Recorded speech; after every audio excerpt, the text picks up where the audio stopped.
One man. 9 restaurants. A mission no one saw coming. The evening rush at Southern Hearth Bistro in Memphis was at full throttle. The savory scent of fried catfish and buttery cornbread drifted into the parking lot, where a man in ragged clothes leaned against a lamppost. His beard was unkempt, hoodie torn at the elbows, and a battered duffel bag hung from his shoulder like a forgotten memory.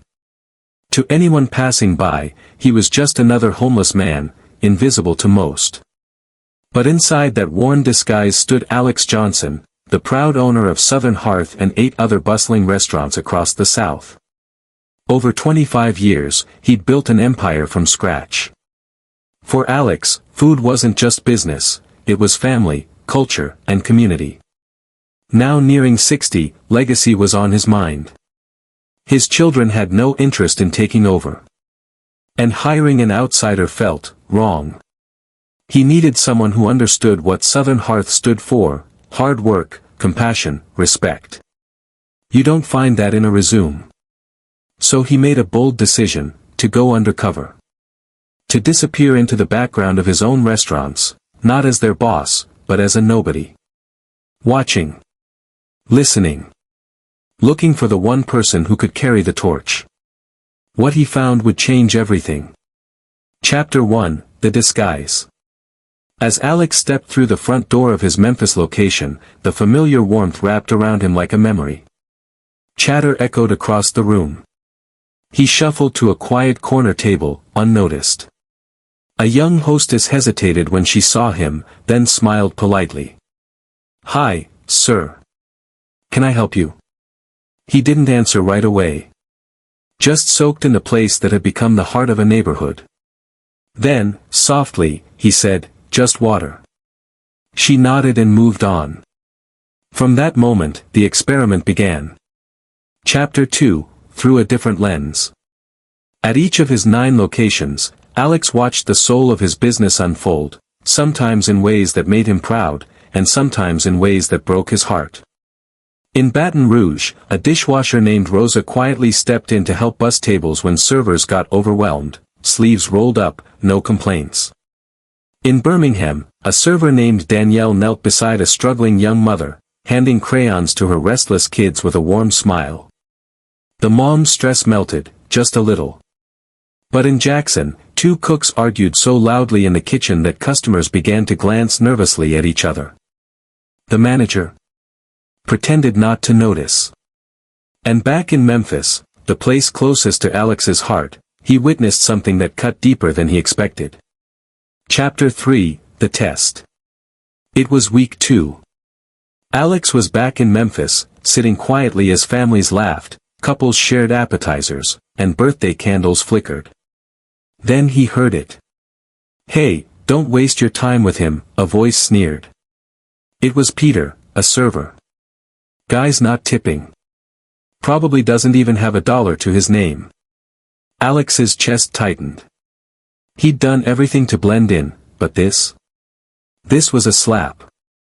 And then Mia, the same waitress who had greeted him kindly on his first day, stepped forward. "That's not how we treat people, Peter," she said firmly. Peter scoffed. "Come on, we're already slammed.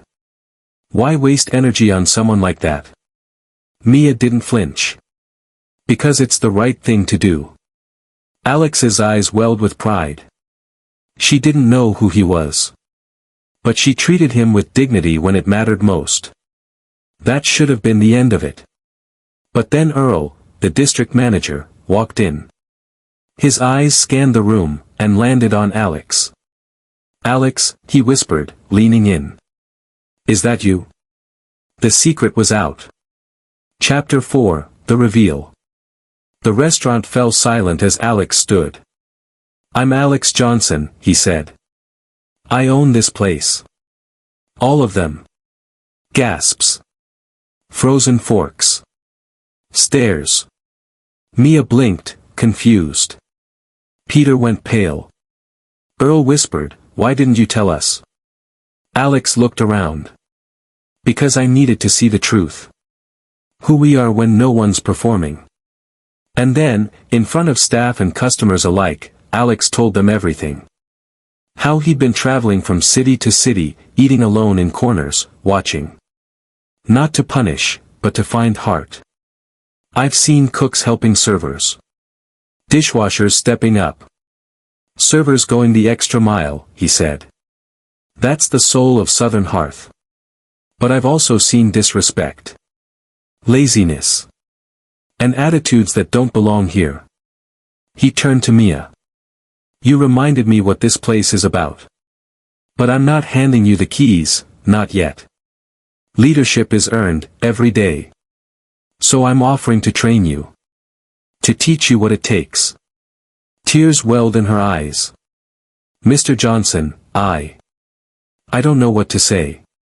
You don't have to say anything, he smiled. Just keep showing up like you did today.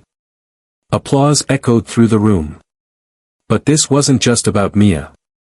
Chapter 5, The Real Legacy. Later that evening, Alex gathered the team behind closed doors. Everyone was there, even Peter, his head low. Alex spoke quietly. Legacy isn't about buildings or bank accounts. It's about people. Every one of us has the power to leave a mark, through kindness, through doing the right thing, even when no one's watching. Then, finally, he turned to Peter. You have a chance to be better. We all do. What matters is what you choose next. Peter nodded, voice cracking, I'll do better. I promise. Alex smiled gently. This place only works if we work together. As the team dispersed for the night, something shifted. The air felt lighter. Hopeful. The mission wasn't over, but it had begun again, with new eyes and new purpose. Alex lingered at the door, watching the team he built, and the future he was now ready to entrust. Final words. So, what can we learn from Alex's story? That leadership isn't about titles. That legacy isn't about money. It's about impact. About how we treat people when no one's watching. Be kind. Be brave. Be better. And if this story moved you, don't forget to like, share, and subscribe for more powerful stories that matter.